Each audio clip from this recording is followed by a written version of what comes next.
Before we officially begin teaching the Vimalakirti Sutra, I would like to say two things. The first matter is this: whether it is the Vimalakirti Sutra or other sutras and shastras, throughout the course of teaching, many volunteers have been working very diligently to create all kinds of favorable conditions for us. On behalf of all the listeners here, I want to especially thank everyone. To all those who, throughout our teachings, have provided any resources, provided any conveniences, provided any conditions, or provided any supportive circumstances. If your contributions had not been complete, perhaps many of us would not have such a precious opportunity. So I also especially thank you all. I hope our monastic community will also, from the bottom of their hearts, bless them, dedicate merit to them, and express gratitude. When we later recite the King of Aspiration prayers, a portion of the merit will be dedicated to them. If we dedicated all of it, we who worked so hard to attend the class would have nothing left. That is the first matter. The second matter is this: whether it is the teaching this year or any of our activities, including any Dharma assemblies or any other events we host, I hope everyone will continue to support and help as always. Sometimes I may be here in person and sometimes I may not. No matter what the case is, when I am away from the Larungar, many Dharma masters here continue teaching the Dharma as always.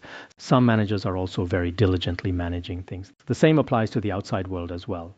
When hosting any Dharma-related lectures or any other activities, I hope we will still volunteer and dedicate ourselves wholeheartedly. Otherwise, if things are done very diligently only when one person is present, but are handled inefficiently when they are away, always dragging on and being delayed, and it is no longer the same as before, then this becomes a way to observe a person's conduct, character, motivation, and their capacity.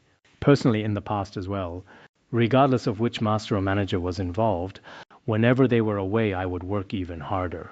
Even during these past few days here, many lamas and jomo have gone elsewhere for an empowerment. As for myself, wherever my participation was needed, I have gone and made a sincere effort. Today, someone came to me in tears and said, "Please do not get involved in so many things in the future. Please take care of your own health. Do not manage too many tasks." But in reality, I sometimes think that when a leader is present, many things can be accomplished by others themselves. But when one is not present, even more importance should be placed on those tasks. There is a Tibetan saying that goes, "This person is truly admirable," because they can be relied upon even when no one is looking. Because in front of others, anyone can probably behave fairly well. But being reliable behind the scenes and being steady and trustworthy in what one does in private shows a person of very stable character and a kind heart. Such a person possesses all manner of good qualities. These are the two matters I want to raise here today. I like to say a few words like this before class sometimes. Homage to Buddha Shakyamuni, wisdom warrior Manjushri, and benevolent masters. Profound and subtle Dharma is rarely encountered in eons. Now we can hear and follow it. May we realize the Tathagata's meaning. To liberate beings, please generate bodhicitta before today's teaching. Now I will recite the transmission. While reciting the transmission, it seems that yesterday some Dharma friends in one of the rooms did not hear it, so today we will repeat it once more. We will recite today's and yesterday's Tibetan transmission once. It is not very long, so please do not worry. 원급 더불었단 비셔유셔도 자신지 나도 자신지 근데 거와다 이시 제버단 비셔도 참비 나도 참바근지 거와 샘천 담제 용들만 버셔유셔도 지지 종이 나도 지ten 종와 근지 거와 띠르르 잠바 쯤에 비적바 zat메 비탈람케 비 이시 당단데 양비 종지르 젬볼라 내장도 고디 탈람케 비 당년나 더다 단네 데라. I've already supplemented yesterday's class 4 times. I am not sure what circumstances led to this. Yesterday, a Lama also insisted I supplement it after the class ended, and then certain volunteers also insisted. So all told, it has already been done 4 times. After this, there will be no more supplements. If you cannot hear it, then you simply cannot hear it. But if the transmission is truly broken on my end and there is no other way, you can supplement it from other Khenpos, Khenmos, or Dharma masters. Receiving it from them is perfectly fine. Tela tam kebi danya la tawra tanne tela nat ndwer shevishirde yangbi zhongchir chimbo ne gerbo dang lombo dang wangbo dang joning khur dang jamze dang chimbi dabo dang chonghun dang zhong ba dang yirji me dang te ma yin bi zhou zhou che dong zhe mangbo nan zhe ser gong de ter lag ba de de le zam ba zma me bi zhe be jongwa chimbo xi lin de ni le zam de chur don do zhou bo de lin de nan de ta de mer ta ba de ta de Ndirtara maftan ba ndirtara yit marungwa yitan da marungwa ndirtara nyamchungwa ndirtara nyambo me ba ndirtara jigba ndirtara yintongwa ndirtara dugmarwa ndirtara nan mangwa ndirtara ngirwi chujin chokbo da ndirtara linda na nan mangbo snoda te mkebe te la nibra mafshago chokbo da linda na chang mabzo ba te uwa do ba tawo go linda na rangda magne ba te chi chibra tawo go linda na nyomong be chiba le shong te mujir tawo go linda na nyambo me ba te chishin kar dongbo tawo go kema linda na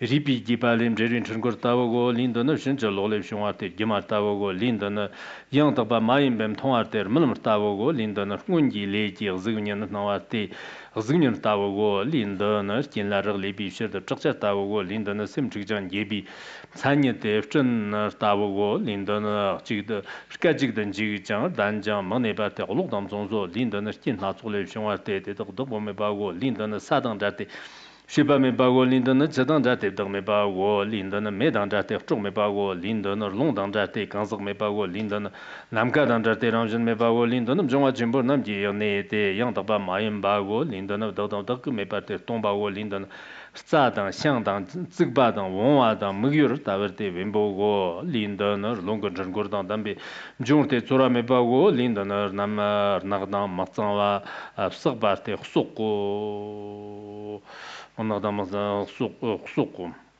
linda na taqda kurwa lagna taqda kurwa da nibadan jigbadan dibi chujende suqu linda na nad jibjer savjik sebago linda na taqda rgawi zirji nombate chombar nyangbadan jago linda na chiwim talanter dem tar magne bago linda na phongbodan kamda kimchir namji yongsa zimbate shemadan jig digbadan chong tongwa tawarte kyoki tirtawe litela yidg yongwadan kyoab kejan tejang shubir kala mubir kebago chokbodaga tevjang shakbir kana chujir kirte ishi le kebago tevjang shakbir kana sonum le kebago jimba le keba tsadam le keba tanganzan le keba shirab le keba nambar chora le keba nambar chora ishim thongwa le keba Shamba dang nyanji dang gawa dang dang nyom dang jimba dang de tarwa dang yang takbar domba le keba keba ji le ji lam le keba dang zoba dang te le keba sunji timbi gewi tsawa le keba sangtan dang nambar tarwa dang tanganzan dang nyom rinjikba le keba tuba dang shirab dang tabla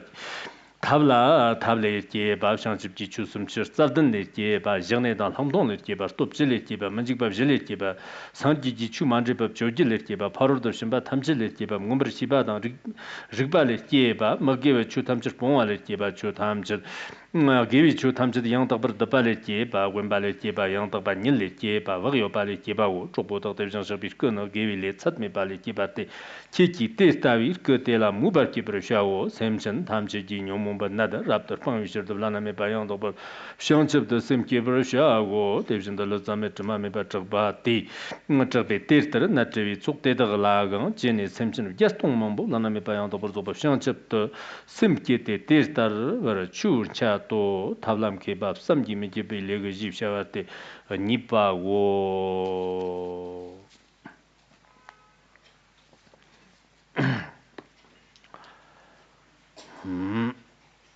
Now we shall continue with the Mahayana Vimalakirti Sutra.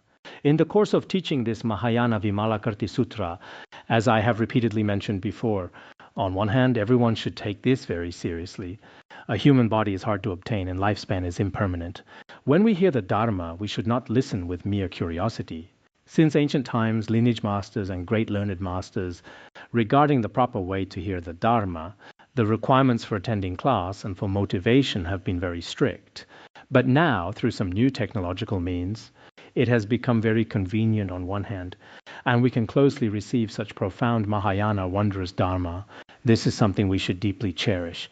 But on the other hand, we sometimes do not behave like those who listen in person. We can frequently see that some listeners are not particularly proper in their conduct.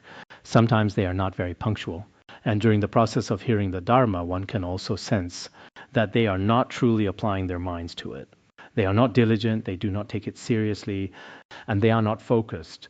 So here today, I also ask you to remember that every person's time is precious. Every person's life is also limited. Since you have already chosen to hear the Dharma in this way, I hope that during each class session you try your best to handle what needs to be handled. Throughout the day, other things should be set aside and adjusted properly. Do not forget and then say, oh, there is class today, I forgot. Oh, is there class today? This shows you have not taken it seriously. As a Buddhist practitioner, this is a very shameful thing. Now, to be honest, I am not satisfied with the willingness of some Buddhists to study and hear the Dharma. I am not happy with a portion of them. Because of their attitude toward learning and their way of learning, never mind the spirit of seeking the Dharma shown by the great masters of the past. Even compared to people like us, the humble practitioners of this generation, we truly sought the Dharma with great earnestness in our youth.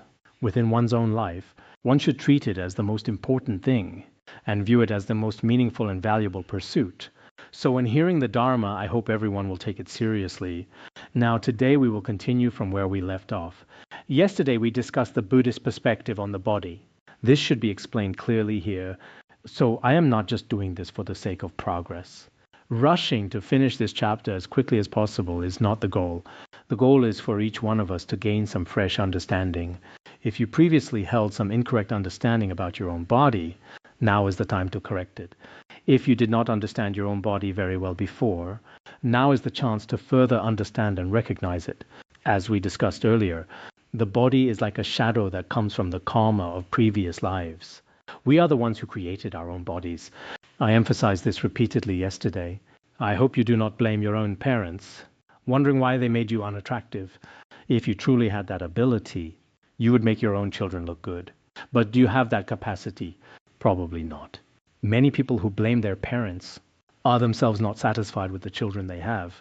This truly demonstrates the infallibility of karma in Buddhism. And it is right here that this point should be clear. Some science and medicine now say, for instance, if the parents are very attractive but the child is not, when they investigate, they might find that the genes are actually very good. But because they encountered some special conditions along the way, a genetic mutation occurred, and the child became relatively unattractive. There is also this kind of explanation. But in reality, these are not necessarily reasonable.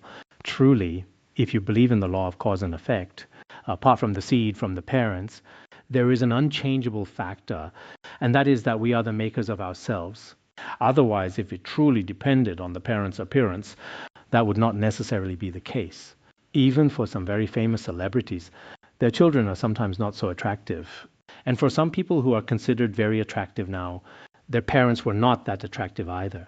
So this kind of causal relationship, what the world generally calls the laws of genetics, is not necessarily accurate. So here perhaps many of us need to realize that we are simply a product of our previous lives, whether we are attractive or not, and whether we are healthy or not. Some people's bodies are indeed very strong, while some are especially fragile and weak. If you want to complain, then complain about yourself. I created too much negative karma in the past. I did too many bad things in the past. That is why I'm sick every day. You should think this way. Therefore, much of our health simply cannot be resolved in this present life. This is a continuation of our previous lives and the conditions from those lives. Actually, for this passage of text, I personally have copied it down in Tibetan separately. It is very good. Everyone places such importance on their body and is so attached to it. But perhaps many people have no idea that there are many other conditions constantly constraining them. Now let us continue with the teaching. At that time, Vimalakirti the layman was before the ministers, king and brahmanas, facing people from all different walks of life. He continued to speak about the true nature of the body, illustrating all of this through metaphors. He said this body is like an echo in an empty valley. This is because it is composed of all manner of interdependent conditions. As we discussed before, there are causes from previous lives, such as the virtuous and non-virtuous karma in our minds, and conditions like ignorance. Then in terms of temporary causes, there are the father's sperm and mother's blood, as well as the four great elements and various other conditions that must be complete. So our body is not formed by a single or solitary cause. It arises from many internal and external conditions. This applies not only to our body, but also to our life, our feelings, and so much more. Everything actually arises through interdependent conditions. This principle of arising through conditions is like what we discussed before in the praise of dependent origination and other relevant texts. Am I speaking a little too fast? I asked the translators today if I was going a bit fast. They told me it was fine and that I should speak freely. So today I am deliberately speaking a little faster to see if I can leave the translators breathless. In the past, if a master sometimes spoke especially fast while I was doing simultaneous translation, I did not even have time to swallow. I would just work frantically over and over. The master's speaking pace was even faster back then. Sometimes he would cite a scriptural quote, and by the time he finished reciting it, I had not yet even reacted. I would not even know which scriptural quote had just been recited. So when I asked them today, they said it was fine and to speak freely. Therefore, I will speak a little faster today.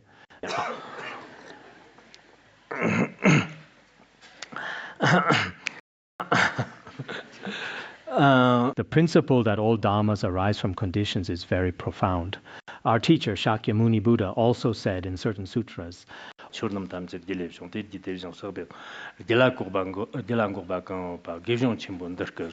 all phenomena arise from conditions. The Tathagata teaches their causes. When their causes and conditions are exhausted, this the great Shramana teaches. We previously distributed a Thanka of Shakyamuni Buddha to everyone with 2 verses written below. One is the verse beginning with refrain from all evil. The other is all phenomena arise from conditions. This is exactly what the Tathagata said. These are the true principles of conditions as taught by the Tathagata. The Tathagata was extremely skillful regarding the law of dependent origination. Therefore, in this present life, whether it concerns the body or the mind, there is a great deal to understand. The Buddha stated this very clearly in the Nidana Sutra, as you all know. You should not just wonder why your body is unwell. Sometimes it seems that it is indeed a temporary imbalance of the 4 great elements. Perhaps you have caught a cold. But in other cases, it is not just what is visible to the eye. For those who are chronically ill, it is not necessarily a temporary issue from this life. Whether you recite scriptures or do good deeds, no matter what you do, it may not get better immediately.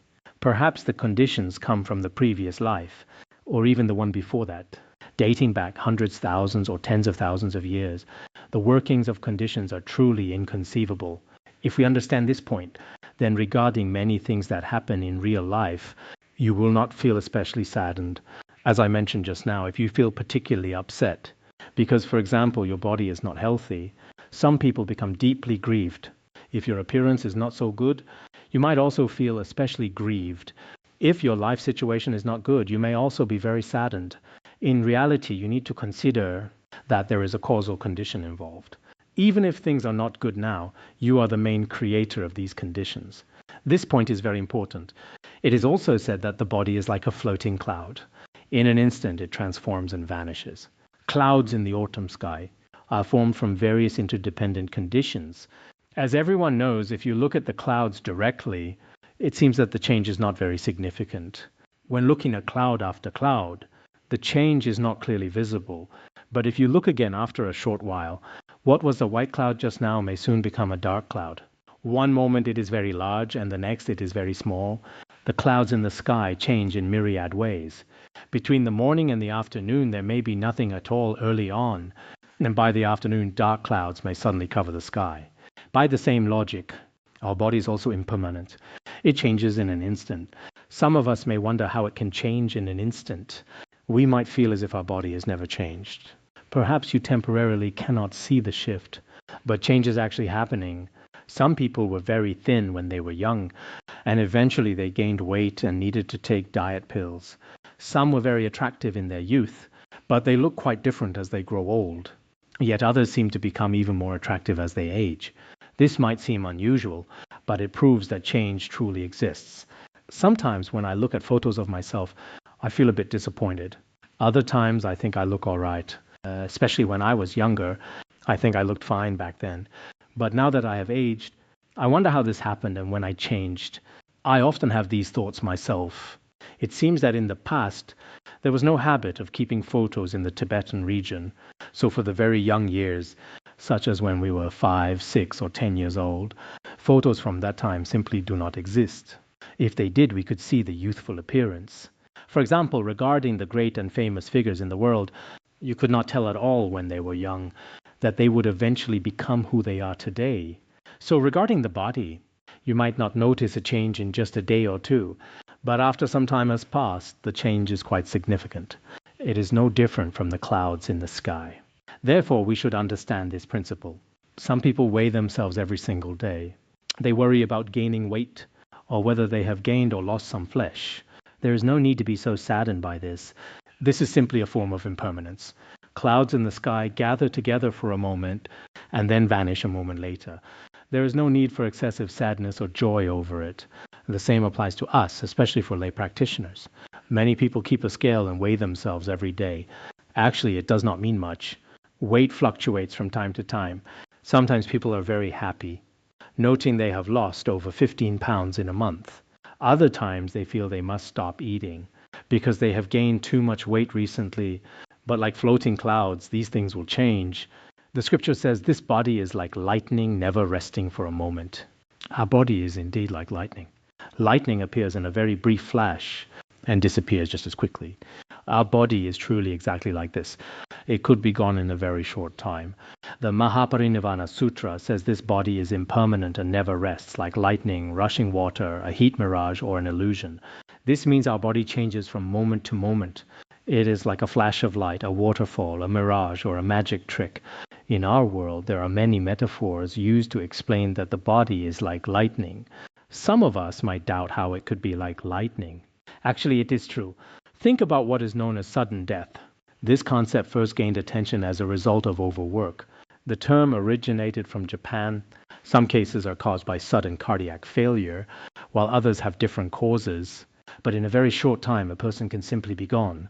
Recent statistics show, including in China, that according to official news reports, 1,800,000 people die suddenly every year.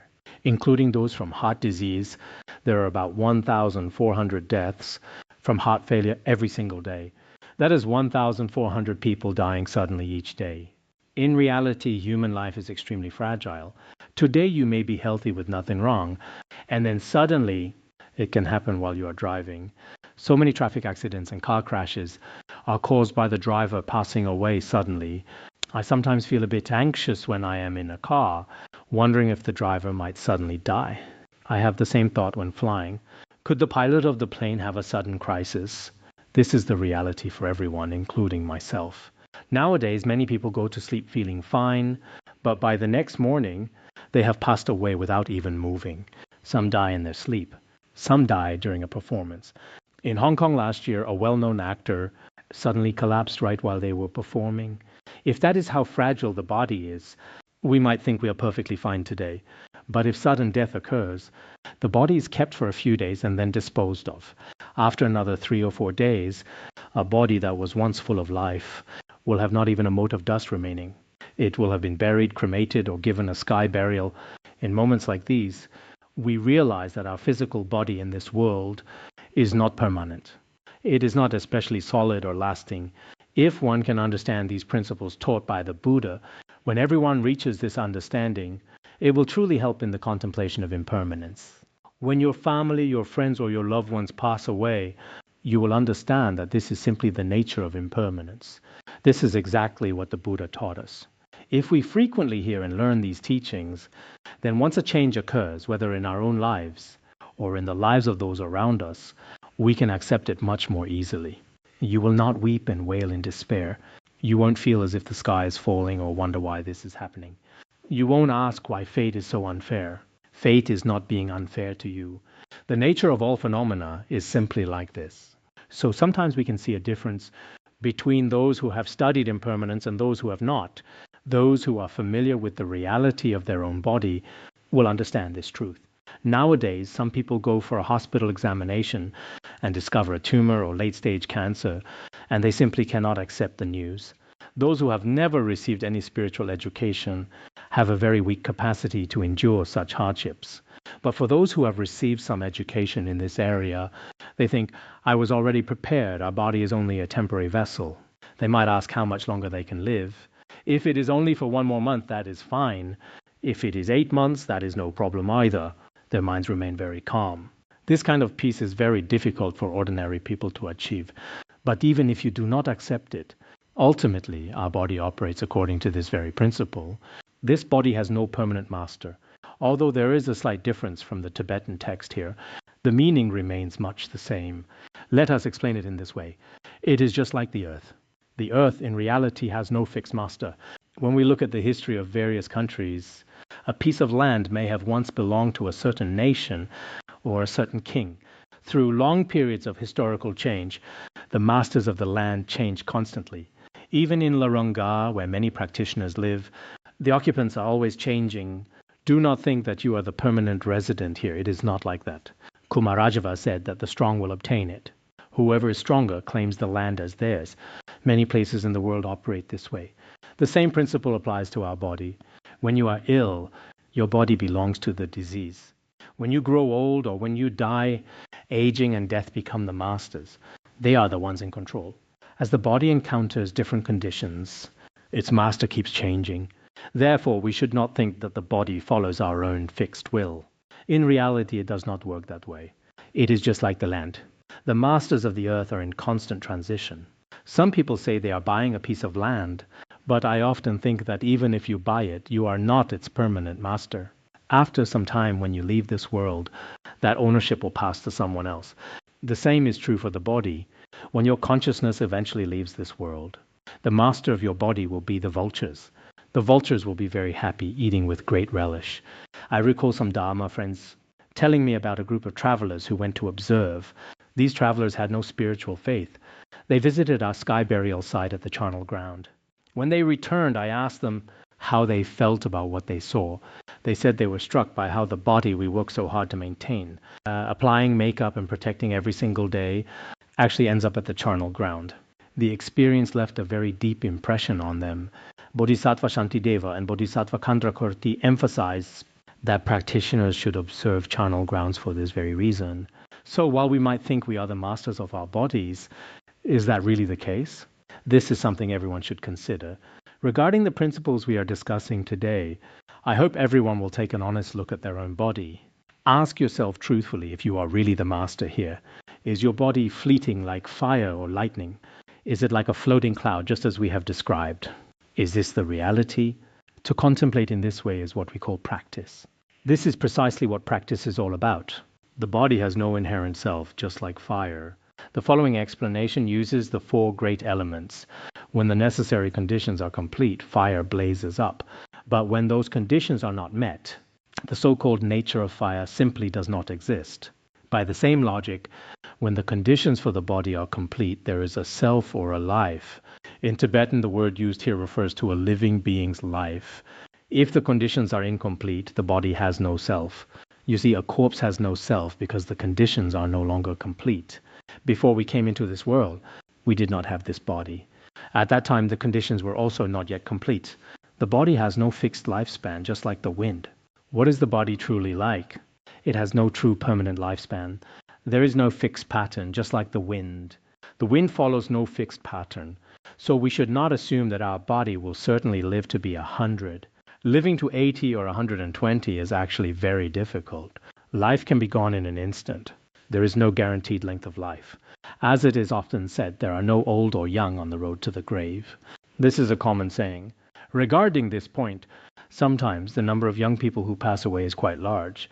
We always tend to think, I will only face the end when my hair is white and my face is wrinkled. But do not think that just because you are young, you are safe.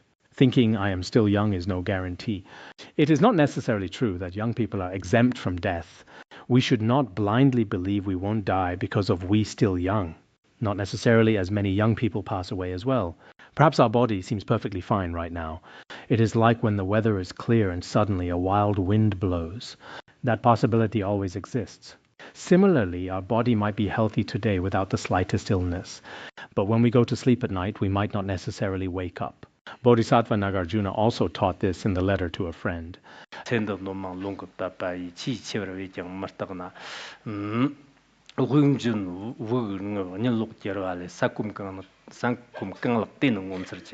Now, as I try to cite some scriptural quotations, it feels difficult to recite them clearly. This is because I have not used Tibetan to teach for a long time. Regarding the quotes I memorized when I first arrived at the academy, I can still remember their meaning now, but they are difficult to recite perfectly. The Surlaka says, life is full of harm and impermanent like a water bubble blown by the wind. It is truly remarkable to wake up again after exhaling, inhaling, or falling into a deep sleep. The meaning is that our life is fundamentally impermanent. It is like a water bubble that is easily burst by the wind. One gust of wind and it is gone in an instant. By the same logic, while we are exhaling, inhaling, or in the middle of a deep sleep, even if we sleep soundly through the night, we might not be able to get up the next day because we are already gone. People will say, oh, this person has passed away, and others will confirm that it is true. They might call a doctor to check for any signs of breath. Once they see there is no life left, that is it. It is just that simple.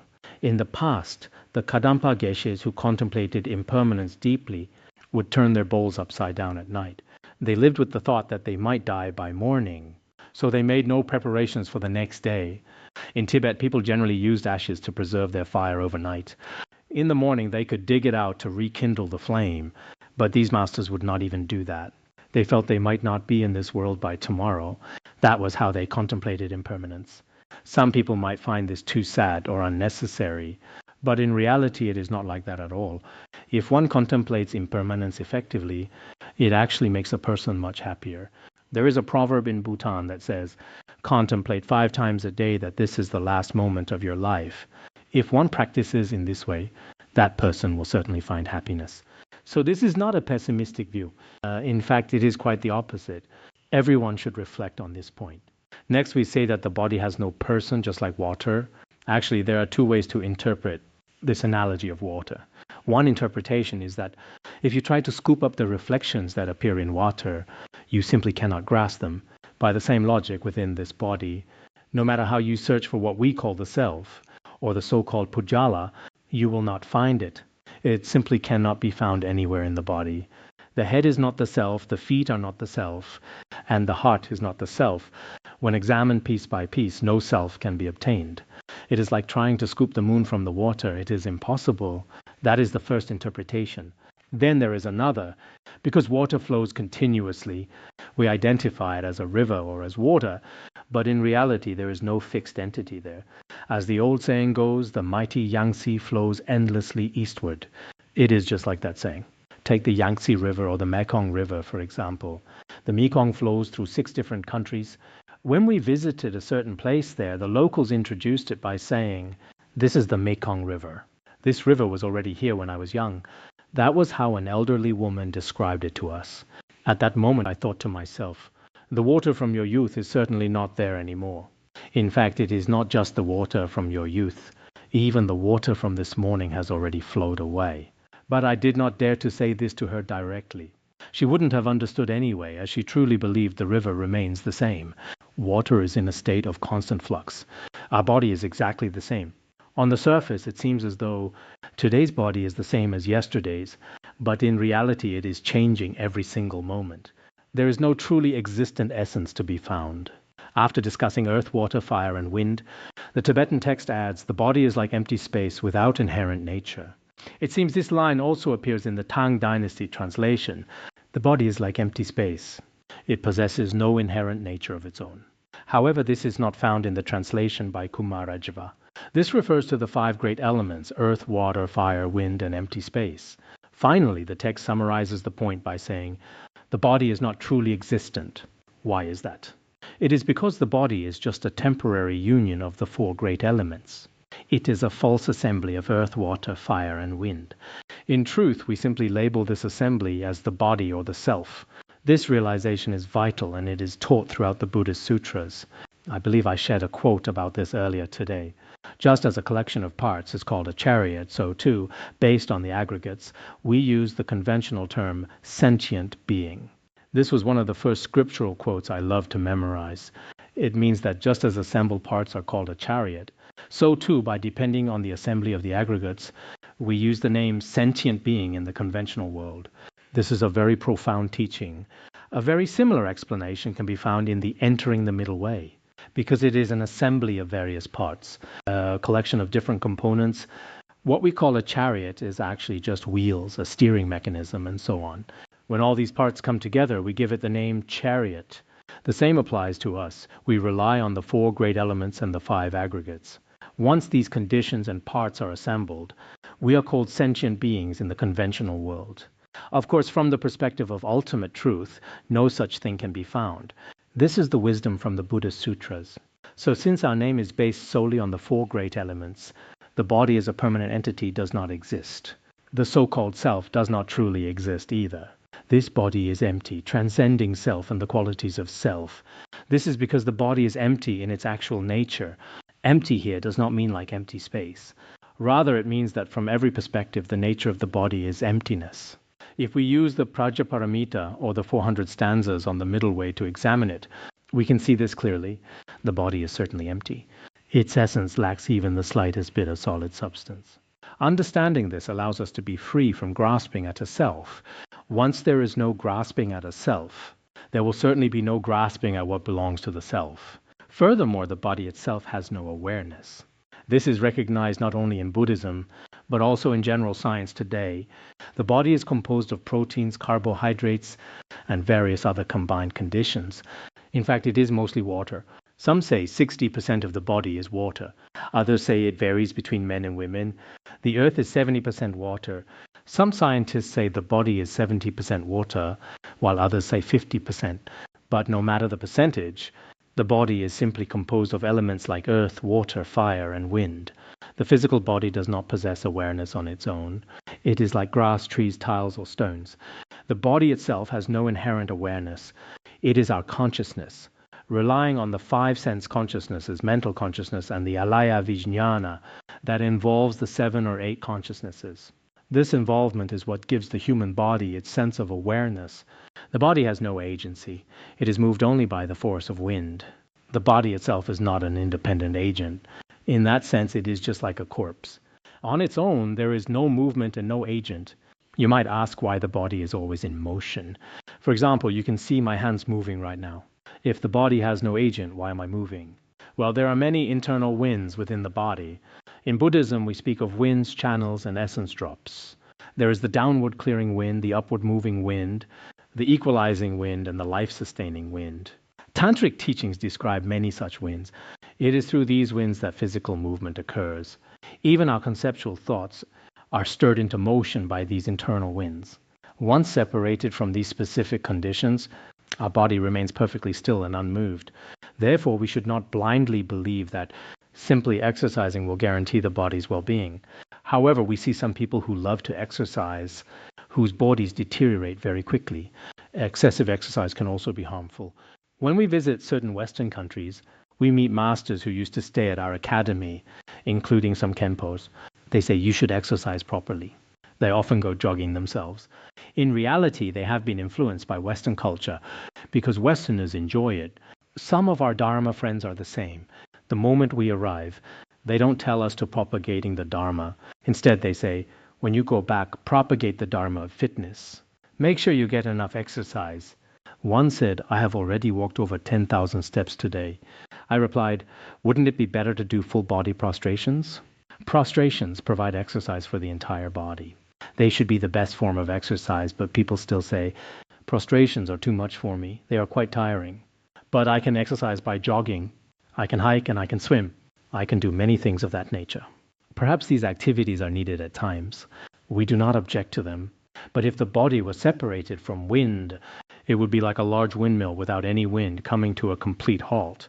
The Netherlands in Europe is famous for having the most windmills. When we visited, we found that place to be exceptionally beautiful. However, those windmills are somewhat different from the large ones in northeast China and other regions. I've heard that the windmills there are quite numerous. In some commentaries on the Vimalakirti Sutra, the body is called a mechanism. The body is just like a mechanical device. Once the rope of a mechanism is severed, it can no longer move. The body works in the same way. Once the movement of the wind ceases, the body truly becomes non-functional. Therefore, the various conditions within a person are very unpredictable. We see some people who are in a vegetative state, some with paralysis on one side of the body, some who have lost all sensation, and some who are unable to move at all. The conditions governing the body are diverse. Thus, we should understand that the body has no independent agency. We must grasp this principle. Next, we will discuss how the body is impure. It is filled with many impurities, filth, and defilements. Consider the source of the body, which comes from the impure seeds of the parents. Consider its dwelling place. The mother's womb is also not clean. Its own nature is composed of 36 types of unclean elements. Furthermore, its results and functions are also unclean. Some might say, you cannot say that. Do not disregard the facts. The body is very clean. My body is beautiful and especially fragrant. It is very fragrant, especially when I apply perfume. But as the way of the Bodhisattva explains, it is only the perfume that is fragrant, not your body itself.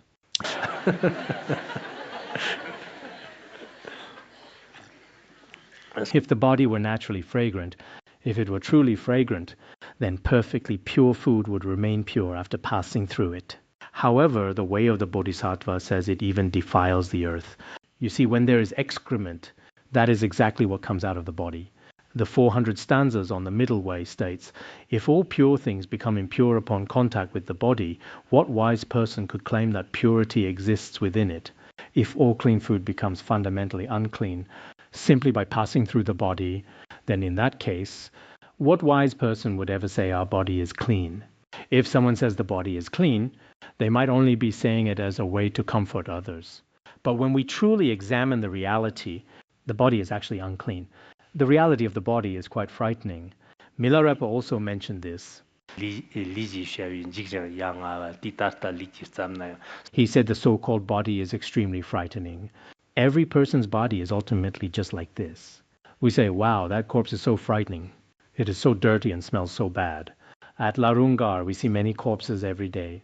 When Dharma friends fetch water or simply pass by, they use their robes to cover their noses the entire way. They exclaim, wow, this corpse smells terrible. But in truth, each of us is simply a corpse that has not yet fallen down. We are like walking corpses. Every one of us is just a corpse that has stood up and is walking around.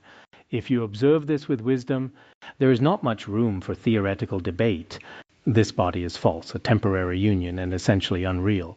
Even though we rely on bathing, clothing, and food, and use fine clothes and delicious meals to constantly maintain it, in the end, the time will inevitably come when it simply wears out and decays. There is nothing that can be done to stop it. No matter how much you want to maintain your youth by eating the best food and all kinds of nutritional supplements, including the highest quality and healthiest foods available, in the end, impermanence cannot be stopped. Nowadays, many people make great efforts for the sake of youth and the body, trying to maintain that youthful feeling forever, and they are constantly striving to achieve this. This is true for most people, and it explains why in the commercial world today, so-called yoga and fitness are becoming more and more expensive. Among those with wealth, I heard recently that there is a certain injection in Ukraine. If you receive just one of these injections, it costs 598,000 yuan. The advertisements claim that with just a few shots, you will look 30 years younger. In reality, merchants use every method possible to promote these things, and then many of us begin to think, if I can stay 30 years old forever, then surely there will be no problems at all. I hear that the obsession with fitness is especially widespread now. Among men, many young people called little fresh meat strive to develop an 8-pack of abdominal muscles. At the same time, many women want to remain beautiful forever by training for ab lines and other such goals. While these efforts may indeed benefit the muscles and make the body look better, if the exercise becomes excessive, or if this behavior is taken to an extreme, resulting in overdrawing your energy and excessive physical expenditure, it might not be very good for you in the long run. Whether it is our body or the outer universe, there is a natural law that is best to follow. Current so-called health foods might be beneficial, but they are not necessarily always good. Originally, our current society is an era where young people have a significant advantage. It seems that in every advertisement and in every scene of promotional videos, 80 or 90% of the people featured are young. However, the actual population of our society does not consist of that many young people, and many people feel they are useless in society once their youth has passed. In fact, this is an inverted conceptual thought. Rationally speaking, a person is not defined by the youthful appearance of their skin. Youth only lasts for 10 or 20 years at most, and after that, no one can possibly remain forever youthful and undecaying. That is simply impossible. But what is the current trend in our social values? People feel that once youth is gone, everything is over.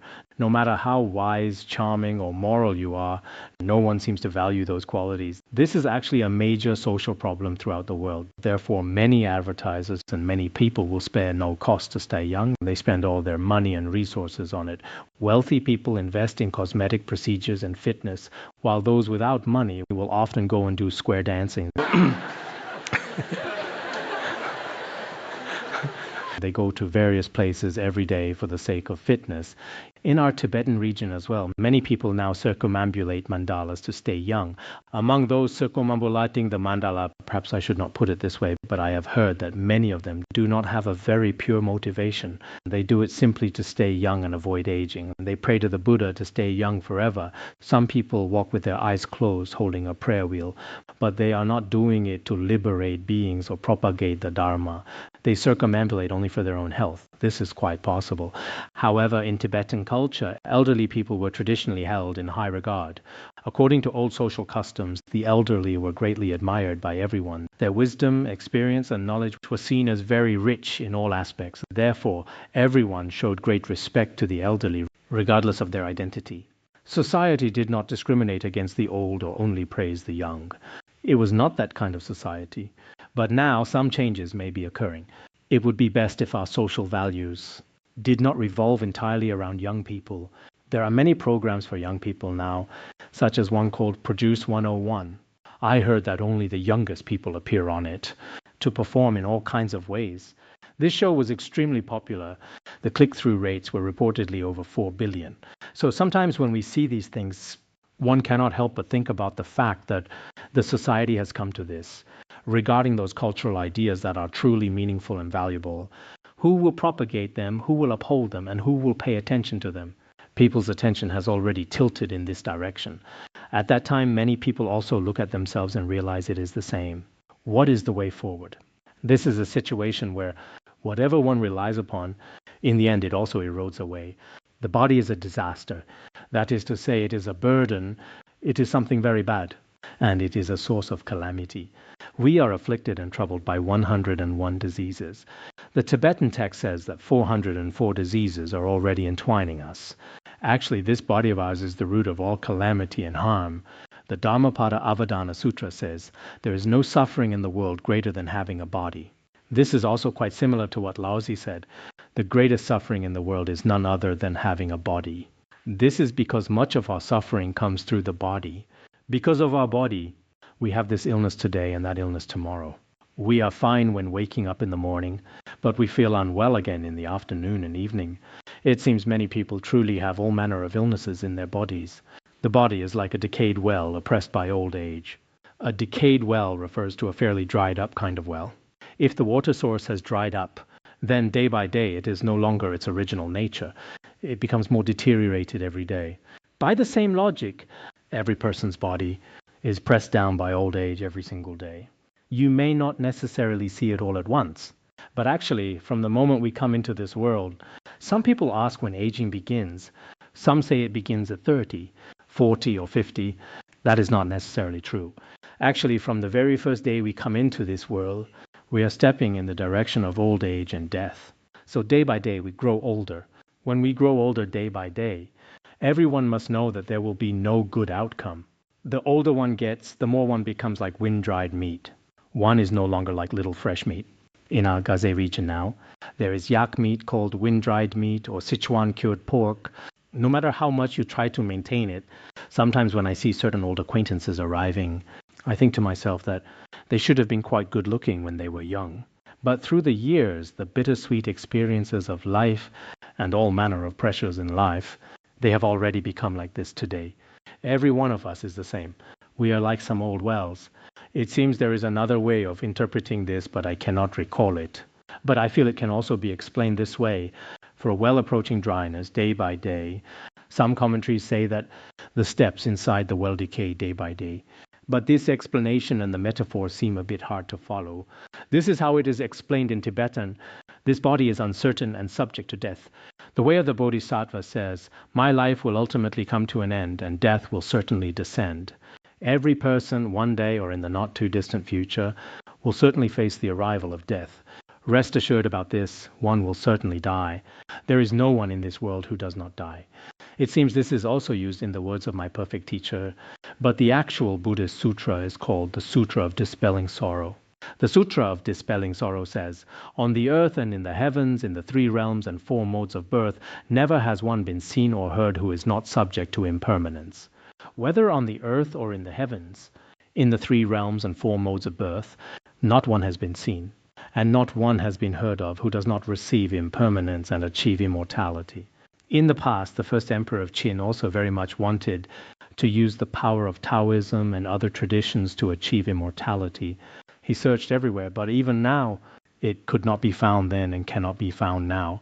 Not to speak of immortality, even if you just want to slightly extend your life. When you die, even if Medicine Buddha himself comes before you, there is nothing to be done. If the most famous doctor in the world comes before you, nothing can be done either. Impermanence cannot be overturned by anyone. In the end, one will certainly die. This body is like a poisonous snake, a hostile enemy, and an empty village, formed together by the aggregates, sense spheres, and constituent elements. Now the final summary is discussed. It says that our body is like a poisonous snake, like a hostile enemy, and like an empty village. If one were to correlate these according to the Tibetan method of explanation, because our body is controlled by the 5 aggregates, it is like being controlled by a thief. Since the body is controlled by the 5 aggregates, it is as if a person has already been bound by a hostile thief. Then our body is formed by the 18 constituents. According to the Abhidharma Kosha, because it is controlled by these, it is like being seized by a poisonous snake. To be seized by a poisonous snake certainly means we are facing death. The 18 constituents also control us. Furthermore, regarding our body, because it is formed by the 12 sense spheres, it is like an empty village. It is an empty and abandoned village. A place that once had a village but now does not is called an empty village. This is one method of interpretation. So each element has its corresponding metaphor. Explaining it in this way is also fine. There is also a story which I believe is from Kumarajva. This story is told here. In the past, a king sentenced a person to death. At that time, a person came before him carrying a basket. Inside were 4 poisonous snakes, and they were coming before him to harm him. There were also 5 hostile enemies, wielding various weapons to harm him. At that moment, a spiritual teacher told him, "You must leave this frightening place. Otherwise, your life may not be able to be preserved." Then this person went to a certain place and saw an empty village, that is to say, a place without any village. When he was about to settle down there, he found that place also had many evil bandits. At that moment, that spiritual teacher told him, "You must leave here. Otherwise, in this place where the evil bandits live, even though this is an empty village, this place cannot keep you safe, so please leave." Then he left. Finally, there was a river, and he made a small boat himself. Relying on this small boat, he crossed that river. Once he reached the other side, it was like reaching Mexico. But Mexico is not safe, is it? Anyway, upon reaching the other side, liberation was attained. The meaning this story conveys is that the 4 poisonous snakes represent the 4 great elements. The 5 hostile enemies are, in reality, the 5 aggregates, and the empty village filled with many evil bandits represents the 12 sense spheres and the 18 constituents. When these things come to torment us, and after receiving the spiritual teacher's guidance, one relies on the boat of the Noble Eightfold Path to leave samsara, reach the other shore, and attain liberation. So what is being said here is that our body is like a poisonous snake, a hostile enemy, and an empty village. This corresponds to our 4 great elements, 5 aggregates, 18 constituents, and 12 sense spheres. Here, the entrances refers to the 12 sense spheres. Through these metaphors, we understand that our body, in reality, has very many flaws. It has boundless flaws. Therefore, Vimalakirti, the layman, tells the noble friends, all of this is to be wearied of and abandoned, and one should love the Buddha's body. Therefore, through all the analysis provided above, some commentaries take this method of analyzing the body through impermanence, suffering, emptiness, selflessness, and impurity, and analyze it through these 5 aspects. Through the above analysis, we know that the body has boundless faults and calamities. We should use it to generate a powerful renunciation of samsara. We should love the Buddha's body, which is adorned with 32 major marks and 80 minor marks. So what is the so-called Buddha's body like? The Buddha's body in reality consists of the form body and the Dharma body, but the most ultimate, most solid, and one that will never be destroyed is the Buddha's Dharma body. Now, regarding such a Dharma body of the Buddha, some commentaries explain the origins of the form body and Dharma body separately. Explaining them this way is also fine. But generally, not explaining them in detail is also acceptable. What follows is fairly straightforward, so I will not say much. This is because we still want to finish this chapter today. The Buddha's Dharma body is born from immeasurable and boundless merits and virtues, as well as the accumulation of wisdom, then such a Dharma body of the Buddha arises from precepts, samadhi, wisdom, and also liberation and knowledge of liberation. Liberation is the state of having attained nirvana. Knowledge of liberation finally refers to the wisdom of liberation. The character for knowledge is sometimes used for the character for wisdom. So knowledge of liberation means the wisdom attained after having already reached liberation, namely the wisdom of knowing things as extensively and as they actually are. That is called knowledge of liberation. That is to say, the Dharma body just described is in reality born from the Buddha's merits and virtues. They are all mutually complementary. The arising of liberation and knowledge of liberation also comes from the four immeasurables: loving kindness, compassion, joy, and equanimity. At the causal stage, precepts, samadhi, and wisdom all have their corresponding practices. It is explained fairly clearly in the Gateway to Knowledge. There are also the ornament of clear realization, the Uttara Tantra Shastra, and the ornament of the Mahayana Sutras that we are currently teaching. All of these texts discuss many of the Buddha's qualities. So I will not say much about them here, because even if I explained it, it is not within our level of realization yet. We will only truly understand it once we have attained such a Dharma body. Actually, it is possible that many people find the preceding discussion about the body easier to relate to. When we speak of the high states of the Buddha and Bodhisattvas, I'm not sure if you can feel any connection to it, so let me explain it briefly. The Buddha's Dharma body arises from generosity, keeping precepts, patience, and gentleness. Patience and gentleness are part of the patience paramita. Then, diligently applying oneself is the diligence paramita. The meditative concentration paramita includes samadhi and liberation. Then, extensive learning and wisdom constitute the wisdom paramita. The Dharma body is born from these 6 paramitas. That is to say, ultimately, the Buddha's form body and Dharma body are born from the 6 paramitas. It is also born from skillful means. It also arises from the 6 super knowledges and the 3 knowledges. The 3 knowledges are knowledge of past lives, divine eye, and knowledge of the exhaustion of outflows. We have discussed this before. It is born from these 3 knowledges. It is also born from the 37 factors of awakening. It is also born from shamatha and vipassana. It also comes from the 10 powers and 4 fearlessnesses, as well as the 18 unique qualities of a Buddha. It is also born from completely abandoning all non-virtuous actions and gathering all virtuous actions. The Buddha's qualities are not the work of just 1 or 2 days. Some of us might think, I'm practicing now, so I will attain Buddhahood and obtain these qualities immediately. Actually, it is not that simple. It requires the immeasurable and boundless accumulation of merit and the boundless process of accumulation and purification. Only then can these levels of attainment be produced. Also, it is said to be born from reality. Reality means right view, cultivating right view life after life. In terms of view, it is born from reality. From the perspective of conduct, it is born from non-distraction. This means studying the Bodhisattva path, life after life. It is also said that the Tathagata's body is born from immeasurable pure dharmas. Immeasurable pure dharmas are accumulated slowly, bit by bit. It is not something that can be accumulated in a single day. So, according to the true Buddhist perspective, one must accumulate merit over many lives and kalpas, until eventually one's own mind stream becomes tamed and softened. The Bodhisambhara Shastra says, a little accumulation of merit cannot attain Bodhi. Only when merit, as vast as hundreds of Mount Merus, is assembled can it then be attained. With only a small amount of merit, there is absolutely no way to attain Bodhi. One should go through many lives and kalpas, accumulating merit as vast as Mount Meru, to be able to attain the fruition of the Buddha's form body and Dharma body. It does not happen just because you listen to a class today. Now, some of us have no patience. After studying for only 1 or 2 sessions, people say, I am doing quite well now. I have recently studied 2 or 3 sessions.